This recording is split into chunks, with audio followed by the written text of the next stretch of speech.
Bem-vindos, bem-vindas ao Papo Desinformante nas eleições 2022. Aqui a gente vai falar dos últimos assuntos ligados à desinformação no contexto eleitoral.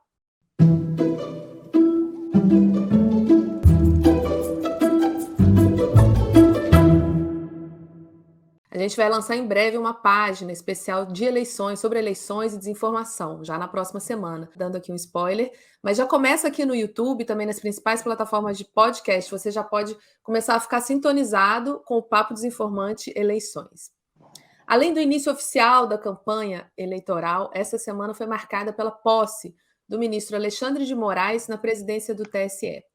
Uma posse que colocou cara a cara os dois principais candidatos, e adversários à presidência da República, Lula e Bolsonaro, deixou uma mensagem clara de intenção da Justiça Eleitoral de combater as informações falsas e o discurso de ódio.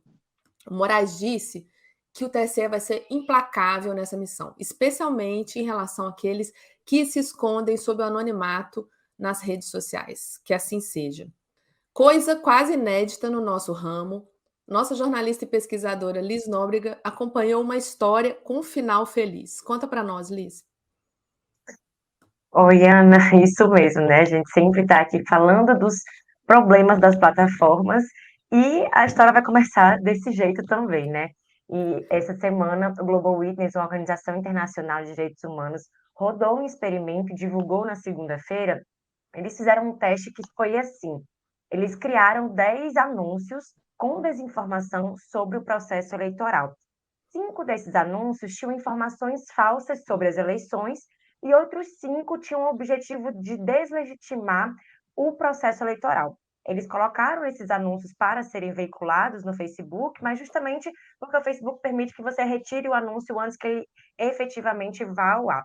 Mas o grande problema de tudo isso é que os 10 anúncios foram aprovados sem maiores problemas pelo Facebook. Apenas um deles ficou retido para análise, mas mesmo sem qualquer interferência do Global Witness, ele foi aprovado. Então, isso mostrou um grave problema na moderação do conteúdo que é anunciado na plataforma e também outros problemas, porque o Facebook sempre disse, né, a Meta, que para você fazer um anúncio com temas sociais ou políticos na plataforma, você precisava ter uma conta verificada, né? A pessoa precisava enviar CPF, RG, documentos oficiais, e além disso precisava ter um rótulo dizendo quem pagou por aquele anúncio. É um rótulo pago por.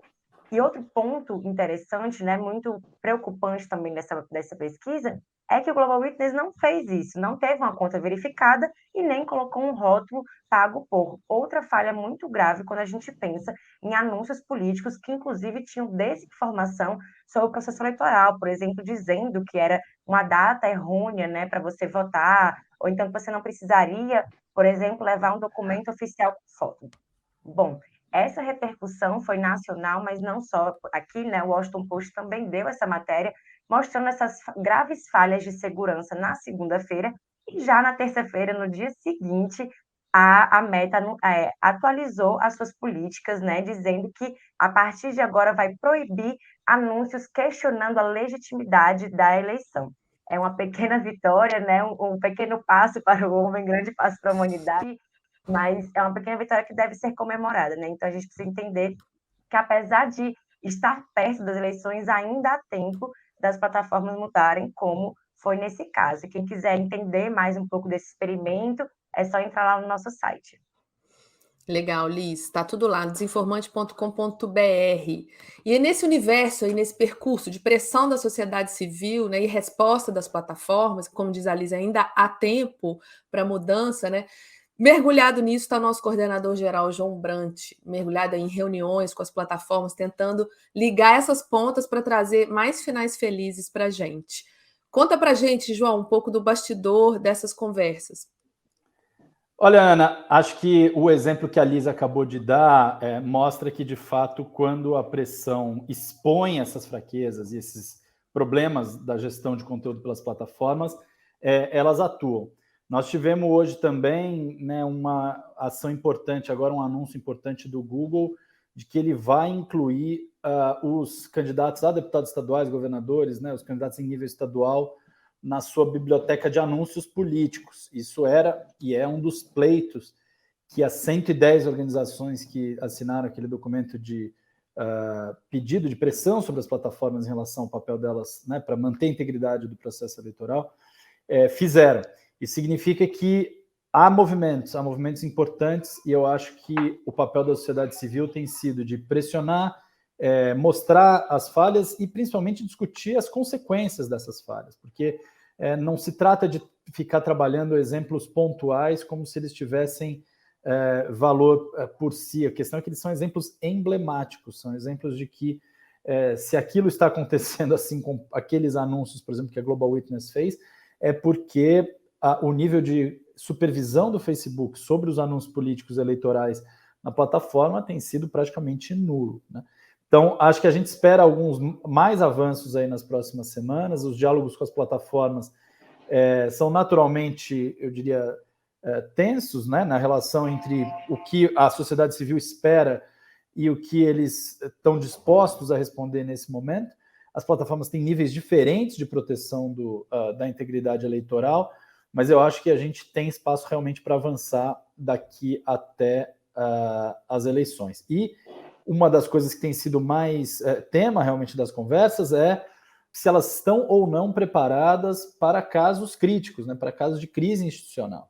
A nossa preocupação é que essas plataformas não se tornem terrenos férteis para movimentos de sublevação contra a ordem democrática brasileira. E é nesse sentido que a gente tem afunilado esses diálogos com elas. Devemos publicar um balanço dessa primeira rodada aí na próxima semana. Vamos que vamos, então, gente. Sublevação contra a ordem democrática brasileira, o João quis dizer golpe. Então, a gente está trabalhando para que isso não aconteça. Bom, agora a gente, para terminar, assim, bastante inteligente, vou chamar o Rodolfo Viana para contar para nós, que é o tema do ponto de vista dele dessa semana, qual a semelhança, qual o paralelo que a gente pode fazer entre as milícias digitais e os grupos fascistas do passado. Oi, Ana, oi, Liz, oi, João. Pois é, como você disse, né, a sublevação contra a ordem vigente é golpe, né? Então, no ponto de vista de semana, o que eu quis fazer uma provocação é justamente relacionar o que foram, historicamente, as milícias políticas e como elas foram fundamentais para a implementação dos regimes fascistas na Europa, principalmente no início do século XX. Na Itália, a gente teve os casos emblemáticos dos camisas negras, né? Na Alemanha, os camisas pardas ou camisas marrons, que eram milícias políticas, grupos paramilitares vinculados informalmente aos partidos políticos, e de fato tinham a função de fazer provocação, de fazer a intimidação, né, de fazer atos de violência e de demonstrar uma força junto à sociedade nesse aspecto de intimidação.